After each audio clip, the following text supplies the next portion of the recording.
اعوذ باللہ من الشیطان الرجیم بسم اللہ الرحمن الرحیم الحمدللہ رب العالمین والصلاة والسلام علی اشرف المرسلین سیدنا و نبینا محمد وعلی آلہ واصحابہ وازواجہ وذریاتہ واہل بیتہ اجمعین ومن تبعہم الی یوم الدین اما بعد فاعوذ باللہ من الشیطان الرجیم بسم اللہ الرحمن الرحیم رب اشرح لی صدری ویسر لی امری واحلل عقدۃ من لسانی یفقہوا قولی آمین یا رب۔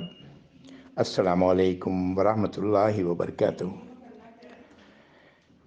اسی نشست میں ہم لوگوں نے سورۃ الاعراف کی آیت نمبر 193 تک پہنچے تھے۔ میں چاہتا ہوں کہ ذرا پیچھے سے بات کروں، یعنی کچھ آیات پچھلی بار کی پڑھی ہوئی اسے دہراؤں، اس لیے کہ در حقیقت یہاں پر جو بات کی جا رہی ہے وہ شرک کے حوالے سے ان آیات میں بات کی گئی ہے۔ شرک ایک تو جلی ہوتا ہے، بالکل ظاہر، اور اس ظاہر شرک کے بارے میں بات کی جا رہی ہے۔ ظاہر شرک کیا ہے؟ بت کی پوجا کی جائے، ظاہری شرک ہے۔ اور دوسری طرف قبروں، مزاروں اور درباروں اور دوسری ایسی چیزوں کی ان کے ہاں جا کر وہ کچھ کیا جائے جو اللہ کے لیے کرنا چاہیے تھا۔ یہ بھی جعلی شرک ہے، جلی، بالکل ظاہر۔ ان دونوں شرکوں کے حوالے سے یہ آیات نازل ہو رہی ہیں۔ شرک کی یہ دو قسم تو بڑی واضح ہے، ظاہر ہے، ہر آدمی سمجھ سکتا ہے، دیکھ سکتا ہے، غور کر سکتا ہے۔ شرک کی کچھ دوسری قسمیں بھی ہیں جس کا ذکر کروں گا بعد پھر کبھی، جو ظاہر اتنا نہیں ہوتی لیکن ہوتی وہ شرک ہے۔ مثلا اپنے نفس کی اطاعت اللہ کی اطاعت کے خلاف شرک ہے نا۔ اور اسی طرح کئی بار انسان انجانے میں وہ کچھ کرتا ہے جو اسے کرتا ہے یا کہتا ہے جو اسے نہیں کہنا چاہیے۔ ابھی یہاں پر جو آیت آ رہی ہے میں دوبارہ اسی لیے میں دہرا رہا ہوں۔ آیت نمبر 189، جس میں اللہ رب العزت ان ماں باپ کی، ان شوہر اور بیوی کی بات کر رہے ہیں کہ جب حمل ٹھہر گیا تو دونوں دعا کرتے ہیں اللہ سے کہ بچہ صالح ہو، صحیح سالم ہو، تو ہم شکر گزار بنیں گے۔ آیت نمبر 190 میں کہا گیا کہ جب انہیں صالح اولاد مل گئی تو وہ اللہ کے ساتھ دوسروں کو شریک ٹھہرانے لگے۔ یہ اس کی ایک مثال سے سمجھے بات۔ اکثر یہ جملہ ہوتا ہے، اکثر سننے کو آتا ہے کہ ہمارے پاس گھر میں اگر کتا نہیں ہوتا تو چور گھس جاتا۔ ارے چور کو گھسنے سے روکنے والی ذات تو اللہ کی تھی، اللہ کا شکر ادا کرو۔ وہ ذریعہ یقیناً بنا کتا، لیکن کتا نے چور کو گھسنے سے نہیں روکا بلکہ اللہ نے روکا ہے۔ اسی طرح آپ ٹرین پہ جا رہے ہیں، چیکنگ ہو رہی ہے، معلوم مجسٹریٹ کی چیکنگ ہے، اور آپ کہتے ہیں جی شکر تھا میرے پاس ٹکٹ تھا اس لیے میں بچ گیا۔ ارے آپ کو اللہ نے بچایا۔ یہ اس طرح کے مشرکانہ جملے انسان کئی بار لا علمی میں کہتے ہیں۔ بہرحال تو اللہ تعالیٰ فرما رہے ہیں آیت نمبر 190 میں کہ اللہ تعالیٰ جو کہیں بلند و بالا ہیں ان سے جن کو یہ شریک ٹھہراتے ہیں، جن کو آیت نمبر 191 میں کہا گیا، اللہ تعالیٰ سوال کر رہے ہیں کہ تم انہیں شریک ٹھہرا رہے ہو جس نے اس کائنات کی کوئی شے تخلیق نہیں کی ہے، بلکہ وہ خود تخلیق کیے گئے ہیں، وہ خود اللہ نے انہیں بنایا ہے، ان کو تم شریک ٹھہرا رہے ہو۔ چاہے وہ مٹی کے یا پتھر کے بت ہوں، یا قبر میں لیٹا ہوا کوئی کسی کی ہڈی ہو، گلی سڑی ہڈی پڑی ہوئی ہو، دونوں کو تو اللہ ہی نے بنایا۔ یہ پتھر بھی اللہ ہی نے بنایا جس کو تم نے تراش خراش کے بت کی شکل دے دی۔ تو تم کیا اللہ تعالیٰ سوال کر رہے ہیں، کیا تم ان کو شریک ٹھہرا رہے ہو جنہوں نے کچھ نہیں بنایا ہے، کوئی تخلیق نہیں کی اس کائنات میں، اور خود وہ تخلیق کیے گئے۔ اور پھر اگلی آیت میں اللہ تعالیٰ فرما رہے ہیں 192 میں کہ یہ نہ استطاعت رکھتے ہیں کہ کوئی نقصان پہنچانے کا، اور نہ اپنے آپ کی مدد، نہ یہ استطاعت رکھتے ہیں کوئی مدد کرنے کا، اور نہ یہ خود اپنے آپ کی کوئی مدد کر سکتے ہیں۔ غور کریں، کیا یہ اپنے آپ کی کوئی مدد کر؟ مرنے کے بعد تو انسان خود سے غسل بھی نہیں کر سکتا، غسل کرایا جاتا ہے۔ ہاں، یہ بت یہ کیا اپنے لیے کر سکتے ہیں؟ آیت نمبر 193 میں کہا گیا کہ اگر تم انہیں بلاؤ ہدایت کی طرف تو تم لوگوں کی پیروی نہیں کریں گے۔ یہ جمع کا صیغہ ہے، تم لوگ اگر انہیں بلاؤ ہدایت کی طرف تو تمہاری پیروی نہیں کریں گے۔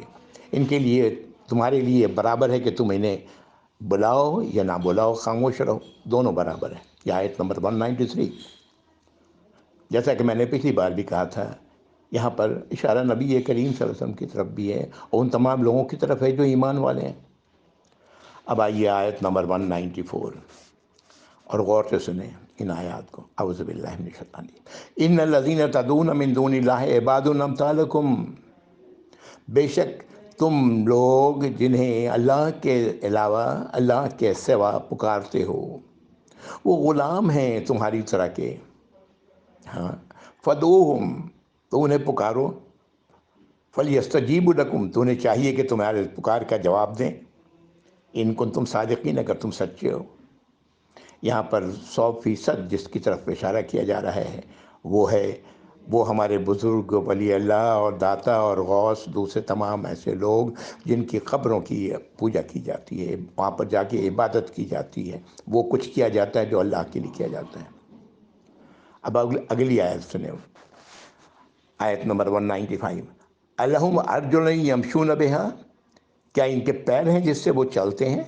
ام لہم ایدی یبطشون بہا، کیا ان کے ہاتھ ہیں جن سے وہ پکڑتے ہیں؟ ام لہم اعین یبصرون بہا، کیا ان کی آنکھیں ہیں جس سے وہ دیکھتے ہیں؟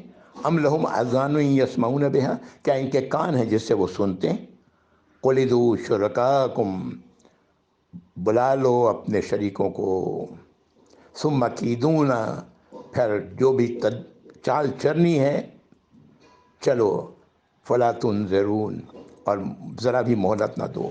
یہ بات کہنے والی بات کیا ہے؟ یہاں پر آخر میں کیا کہا گیا کہ یہ لوگ اپنے ان دیوتاؤں سے، بتوں سے، اور وہ اپنے جو بھی ولی اللہ ہیں ان سے لوگ خوفزدہ کرتے ہیں۔ تو اللہ تعالیٰ کہہ رہے ہیں کہ ان کے پاس تو کچھ بھی نہیں ہے، نہ ان کے پاس پیر ہے جس سے وہ چلتے ہیں، نہ ان کے پاس ہاتھ ہے جس سے وہ پکڑ سکتے ہیں، نہ ان کی آنکھیں ہیں جس سے وہ دیکھ سکتے ہیں، نہ ان کے کان ہیں جس سے وہ سن سکتے ہیں۔ بلا لو اپنے شریکوں کو، اور جو بھی چال چلنا ہے ہم لوگوں کے خلاف، جو بھی تدبیر کرنی ہے ہم لوگوں کے خلاف، جو بھی تمہاری جو بھی کرنا ہے کرو، اور مجھے ذرا بھی ہم لوگوں کو موقع مت دو۔ اگلی آیت، ان ولی اللہ الذی نزل الکتاب، بے شک ولی تو اللہ ہیں جس نے کتاب نازل کی ہے۔ وہو یتولی الصالحین، اور وہ کس کے ولی ہیں؟ صالح لوگوں کے، ان لوگوں کے ولی ہیں جو اللہ پر، غیب پر ایمان رکھتے ہیں اور نبی کریم صلی اللہ علیہ وسلم کی تمام باتوں کو پر ایمان رکھتے ہیں اور آخرت پر یقین رکھتے ہیں اور اللہ کی نافرمانیوں سے اپنے آپ کو بچاتے ہیں، اللہ کی ہدایات پر اللہ کی نصیحتوں پر عمل کرتے ہیں، وہ صالح ہیں۔ ان کے ولی کون ہیں؟ اللہ ہیں۔ والذین تدعون من دونہ لا یستطیعون نصرکم ولا انفسہم ینصرون، پھر کہا گیا اور جن کو تم بلاتے ہو اللہ کے سوا، نہ وہ کوئی مدد کر سکتے ہیں تمہاری، کوئی استطاعت ان کے پاس ہے تمہاری مدد کرنے کی، نہ وہ اپنے آپ کی مدد کر سکتے ہیں۔ یہاں پر ذرا سا پیچھے جائیں آیت نمبر 188 پر، جہاں نبی کریم صلی اللہ علیہ وسلم سے یہ بات کہی گئی کہ میں اپنے لیے نہ کوئی فائدہ پہنچا سکتا ہوں نہ نقصان، سوائے اس کے کہ جو اللہ چاہیں، اور اگر غیب کا علم میرے پاس ہوتا تو میں بہت سارا خیر اکٹھا کر لیتا اور مجھے کبھی کوئی نقصان، کوئی برائی نہیں پہنچتی۔ میں تو صرف خبردار کرنے والا ہوں اور بشارت دینے والا ہوں ان لوگوں کے لیے جو تسلیم کرنے والے ہیں۔ جب اللہ کے نبی صلی اللہ علیہ وسلم اس بات کی استطاعت نہیں رکھتے تو یہ داتا اور غوث اور پتہ نہیں کیا اور کیا، یہ کیا کر سکتے ہیں؟ اللہ تعالی ہم لوگوں کو سمجھ عطا فرمائے۔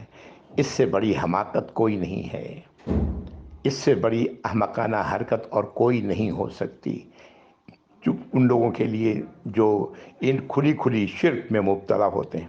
اور اس کی طرف لانے والے کون لوگ ہیں؟ کون لوگ ہیں لانے والے؟ وہی لوگ ہیں جو بڑے علم والے کہلاتے ہیں، وہی لوگ ہیں جن کو ہم علم والے لوگوں کی حیثیت سے پہچانتے ہیں.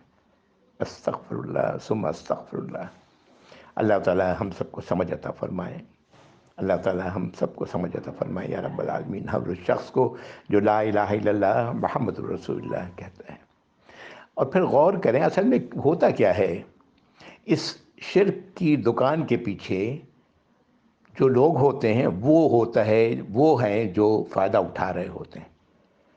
قبروں پر، مزاروں پر بیٹھے ہوئے جو وہاں پر ان کے مخدوم ہیں اور پتہ نہیں کیا کچھ نام لیا جاتا ہے، وہ ہیں جو ان کے جیبیں بھرتی ہیں.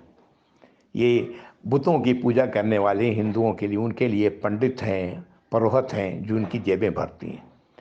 اسی لیے وہ ان لوگوں کو سمجھاتے ہیں اور وہ کچھ سمجھاتے ہیں کہ لوگ سمجھ کے پھر یہ حرکتیں کرتے ہیں. اللہ تعالی رحم فرمائے یا رب العالمین. آیت نمبر 198. پھر دیکھیں وہی بات اسی طرح سے بات کی جا رہی جیسے آیت نمبر 193 میں تھا. اعوذ باللہ من الشیطان الرجیم. وَإِن تَدْعُوهُمْ إِلَى الْهُدَىٰ، اگر تم لوگ انہیں بلاؤ ہدایت کی طرف، لا يَسْمَعُوا، نہیں سنیں گے. وَتَرَاهُمْ يَنظُرُونَ إِلَيْكَ وَهُمْ لَا يُبْصِرُونَ، اور تم انہیں دیکھتے ہو کہ تمہاری طرف دیکھ رہے ہیں جبکہ وہ کچھ بھی نہیں دیکھ رہے ہوتے. ایسے لوگ جو اس طرح کی حرکتوں میں مبتلا ہیں، اس طرح شیطان ان پر حاوی ہوتا ہے کہ ان کو بات سمجھ میں ہی نہیں آتی، ان کو آپ سمجھا نہیں سکتے. میں تو دیکھتا ہوں یہاں پر بوڑھے لوگ بہت اچھا سفید کرتا پہنے ہوئے، ہاتھ میں لاٹھی ہے اور چلے جا رہے ہیں مزار کے اندر. اللہ تعالی رحم فرمائے یا رب العالمین. اگلی آیت 199. یہاں ایمان والوں کو ہدایت دی جا رہی ہے جب کبھی ایسے معاملات ہوں تو اس کے لیے کیا کرنا ہے. خذ العفو، اعوذ باللہ من، خذ العفو وامر بالعرف واعرض عن الجاہلین. آپ سے کہا جا رہا ہے کہ درگزر سے کام لیں اور جو معروف بات ہے وہ بتائیں، اور ان جاہلوں سے، ان احمقوں سے اعراض برتیں. ان سے الجھنے کی ضرورت نہیں ہے. ان کو بات بتا دینے تک وہی، اور ان کو درگزر کریں ان کی اس حرکت پر. یعنی جو بات ہے حقیقت وہ بتا دینا ہے بس. اس کے بعد وہ مانے نہ مانے، بحث پہ لگیں، الجھیں، تو ایسی حالت میں ان سے اعراض برتیں. یہ ہم سب کے لیے ہے، ہم سب کے لیے رہنمائی ہے. اگلی آیت وَإِمَّا يَنزَغَنَّكَ مِنَ الشَّيْطَانِ نَزْغٌ فَاسْتَعِذْ بِاللَّهِ. اور بے شک شیطان اگر آپ کو اسکائے، ابھارے، وہ شیطان تو یہی کرتا ہے نا، وسوسے ڈالتا ہے. پھر وسوسے ایسا بھی آ جائے کہ ذرا ان سے بات کر لو، ان سے بحث کر لو، تو نہیں. اللہ تعالیٰ فرما رہے ہیں اِمَّا يَنزَغَنَّكَ مِنَ الشَّيْطَانِ، اگر شیطان آپ کو کوئی وسوسے میں ڈالے، نزغن کوئی وسوسہ، فاستعیذ باللہ، تو اللہ کی پناہ لے لیا کریں. انہ سمیع علیم، بے شک اللہ تعالیٰ تو سب کچھ سننے والے اور سب کچھ جاننے والے ہیں. یہ بڑی اہم بات ہے. ہم لوگ اکثر بحث میں پڑ جاتے ہیں. بحث میں پڑھنے کی ضرورت نہیں. یہ بحث میں ڈالنے والی شے کون ہے؟ شیطان ہے. ایسی حالت میں جب دل میں اس قسم کا خیال آئے تو اعوذ باللہ من الشیطان الرجیم پڑھنا چاہیے. یا اللہ میں آپ کی پناہ لیتا ہوں شیطان مردود سے. اسی حوالے سے آیت نمبر 201 اور 202 بھی ہیں. اعوذ باللہ من الشیطان الرجیم. ان الذین اتقوا اذا مسهم طائف من الشیطان تذکروا فاذا هم مبصرون. بے شک جو لوگ تقوی رکھتے ہیں، جو لوگ اللہ کی ناراضگی سے بچنے والے ہیں، جب شیطان کا کوئی وسوسہ، خطرہ ان پر ظاہر ہوتا ہے تو فوراً وہ نصیحت پر عمل کرتے ہیں اور ایسا ہے فَإِذَا هُمْ مُبْصِرُونَ، جیسے کہ ان کی آنکھیں کھل گئی ہیں، وہ دیکھ رہے ہیں۔ یہ میں بار بار یہ بات کہہ چکا ہوں، شیطانی وسوسہ کوئی بھی ہو، جب محسوس کرے انسان کہ یہ اللہ کی نافرمانی کا ہے، فوراً اللہ کی پناہ میں آئے، اعوذ باللہ من الشیطان الرجیم کہے، سمجھ کے کہے کہ یا اللہ میں آپ کی پناہ میں آتا ہوں شیطان مردود سے۔ اگر ایسا نہیں کرے گا تو پھر شیطان اس کو رگیت کے کہیں، تو ابھی اگلی آیت میں بات کی جا رہی ہے نا۔ تو جب وہ ایسا کہتا ہے تو اس کی آنکھیں کھل جاتی ہیں، اس کی بصارت کھل جاتی ہے، اور پھر وہ الحمدللہ راہ راست پہ آ جاتا ہے۔ آیت نمبر 202، وَإِخْوَانُهُمْ يَمُدُّونَهُمْ فِي الْغَيِّ ثُمَّ لَا يُقْصِرُونَ، اور جو شیطان کے بھائی ہوتے ہیں، شیطان کے چیلے، شیطان کی شیطانی راستے پر چلانے والے، یعنی وہ تو لے کے کھینچ کر لے جاتے ہیں کہاں؟ وہ نافرمانی کی طرف، اور ذرا بھی اس پہ کمی نہیں کرتے ہیں۔ یہ ہوتا ہے چاہے وہ شیطان جنات میں سے ہو، چاہے وہ شیطان انسانوں میں سے ہو۔ آپ جانتے ہیں انسانوں میں بھی شیطان ہے۔ یہ آیت نمبر 202 تھی۔ آیت نمبر 203، یہاں پر وہ لوگ جو آپ کو رسول ماننے کے لیے تیار نہیں ہوتے، وہ کہتے کہ جی آپ کوئی نشانی دکھائیں، کوئی نشانی لائیں، کوئی ایسی چیز جو عقل کو پر غالب آ جائے، ایسی کوئی چیز دکھائیں، معجزہ جس کو کہتے ہیں انبیاء اور رسولوں کا۔ ہاں، یہ اسی کے حوالے سے ہے۔ دیکھیں کیا بات کہی جا رہی ہے، اعوذ باللہ من الشیطان۔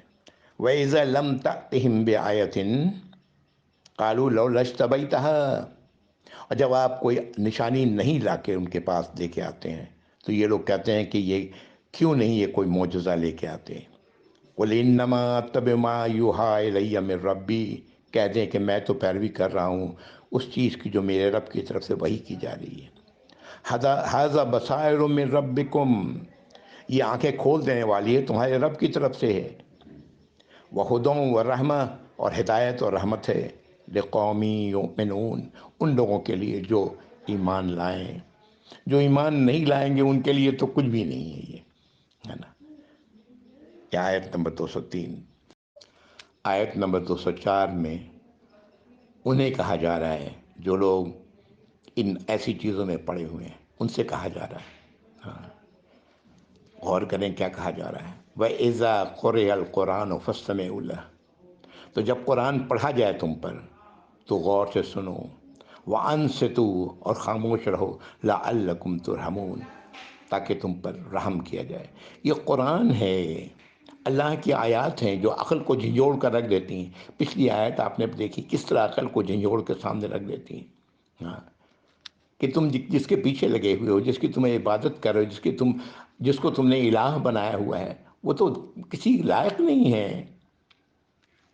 تو قرآنی آیات، اور یہی وجہ تھی کہ قریش جب آپ قرآن سناتے کسی مجمع میں تو وہ جو یہ مخدوم لوگ ہوتے، جو شرک کی دعوت دیا کرنے والے لوگ ہوتے، وہ کہتے کہ شور مچاؤ، مت سنو۔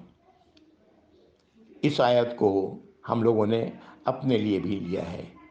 ہمارے علماء کہتے ہیں کہ جب قرآن پڑھا جائے تو خاموش رہو اور دھیان سے سنو۔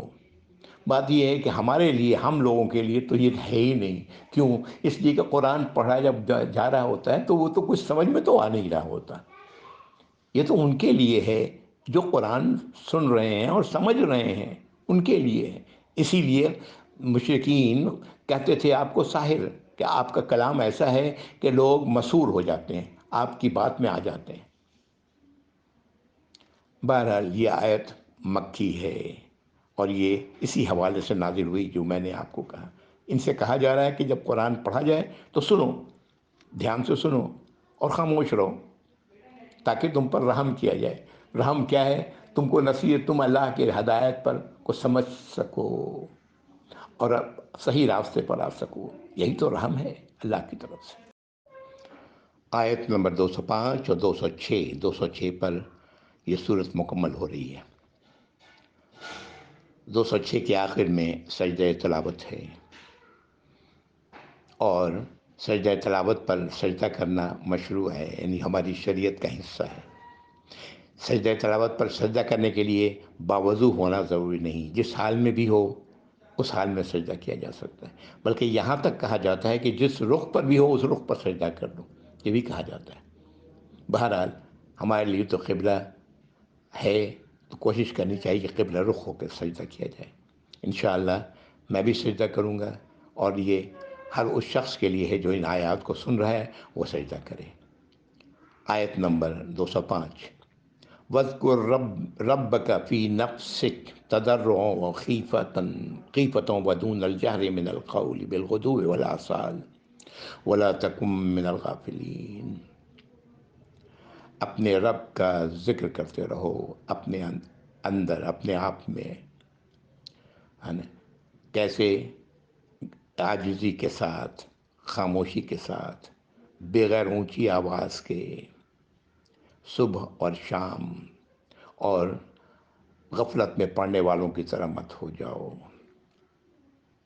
یہ جو ذکر کی بات کی جا رہی ہے، اللہ کا ذکر، اللہ کا ذکر کیا ہے؟ میں پہلے عرض کر چکا ہوں، اللہ کو یاد کرنا اس کی صفات کے ساتھ، اللہ سے دعا کرنا، یہ تمام چیزیں ذکر ہیں۔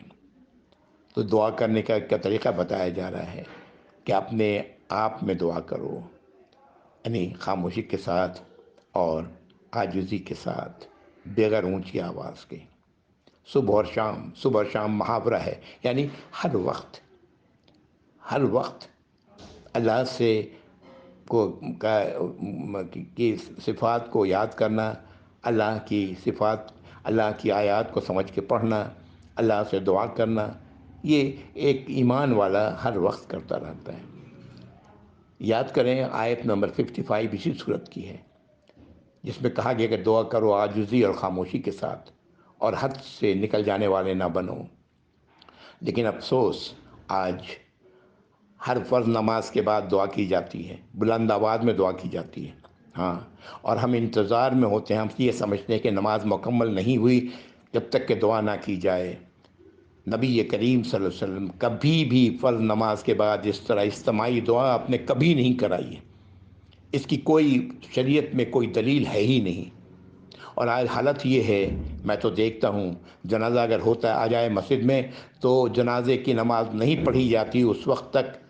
اگر عصر کی نماز کے بعد جنازہ آیا تو کہتے ہیں کہ دعا کے بعد نماز جنازہ ہوگا، ہاں۔ اور اگر دوسرے وقتوں میں آتی ہے، ظہر کے وقت مثال کے طور پر، تو وہ کہا جاتا ہے کہ وہ سنتوں کے بعد نماز جنازہ ہوگا، جبکہ نماز جنازہ فرض ہے۔ ٹھیک ہے، یہ فرض جن لوگوں نے، کچھ لوگوں نے ادا کر دیا تو سب کی طرف سے ادا ہو جاتا ہے، لیکن فرض ہے، اور اس کی طرف نہیں، اور یہ سنتوں کی طرف ہم راغب ہو جاتے ہیں۔ بہت افسوس کی بات ہے، اور یہ ہمارے یہاں کا دستور ہے۔ اللہ تعالی ہم سب کو سمجھ عطا فرمائے۔ اگلی آیت، اس کے بعد میں سجدہ کروں گا 2 سیکنڈ کے لیے، 2 منٹ کے لیے، جو بھی یہ 2 چند سیکنڈ کے لیے۔ اعوذ باللہ من ان الذین عند ربک لا یستکبرون عن عبادتہ ویسبحونہ ولہ یسجدون۔ الحمدللہ میں نے سجدہ کر لیا، آپ لوگوں نے بھی کیا ہوگا یقیناً، اس لیے کہ سننے والوں کو بھی چاہیے کہ سجدہ کریں۔ یہ قرآن میں پہلا سجدہ تلاوت، پہلی بار سجدہ تلاوت قرآن میں، یہ سورۃ الاعراف کی آخر آیت 206 پر ہے۔ بے شک وہ لوگ، ترجمہ سنیں، بے شک وہ لوگ جو اپنے رب کے قریب ہوتے ہیں، وہ تکبر نہیں کرتے اس کی غلامی کرنے میں، اس کی بندگی کرنے میں، اس کی اطاعت کرنے میں، اس کی فرمانبرداری کرنے میں، اور وہ تسبیح کرتے ہیں اس کے لیے، اور سجدہ کرتے ہیں، اور اس کے لیے سجدہ کرتے ہیں۔ یہ تسبیح کا لفظ میں بتا چکا ہوں، اللہ کی اطاعت پر، اللہ کی ہدایات پر، اللہ کی نصیحتوں پر تیزی سے عمل کرنا، یہ ہے تسبیح کے در حقیقت معنی۔ یسبحونہ، اس کی پاکی بیان کرتے ہیں، ہاں، اس کا مطلب یہ ہے کہ اللہ کی اطاعت و فرمانبرداری پر تیزی دکھانے والے ہیں، اس کے لیے سجدہ کرتے ہیں۔ الحمدللہ آیت نمبر 206 سورۃ الاعراف آج مکمل ہوئی۔ اللہ تعالیٰ سے دعا ہے کہ اللہ رب العزت اس صورت کو، جو بڑی اہم صورت تھی، ہے نا، مکی صورت، ہمیں سمجھنے کی اس پر عمل کرنے کی، جس طرح اللہ نے ہمیں عمل کرنے کے لیے بتایا ہے، توفیق عطا فرمائے یا رب العالمین۔ ہمارے اندر طلب پیدا کریں، اگر طلب نہیں ہوگی کبھی بھی عمل نہیں ہوگا۔ طلب پیدا کریں، اللہ اپنے آپ کو اللہ کی نافرمانی سے بچانے کا، اپنے آپ کو جہنم سے بچانے کا، اور جنت کا حقدار بننے کے لیے، جنت اللہ تعالیٰ کی جنت اسے عطا فرمائے۔ وآخر دعوانا الحمدللہ رب العالمین، وصلی اللہ علی محمد وعلی آلہ واصحابہ وازواجہ وذریاتہ واہل بیتہ اجمعین ومن تبعہ الی یوم الدین، اللہم اجعلنا منہم یا رب العالمین۔ والسلام علیکم ورحمۃ اللہ وبرکاتہ، جزاکم اللہ خیر۔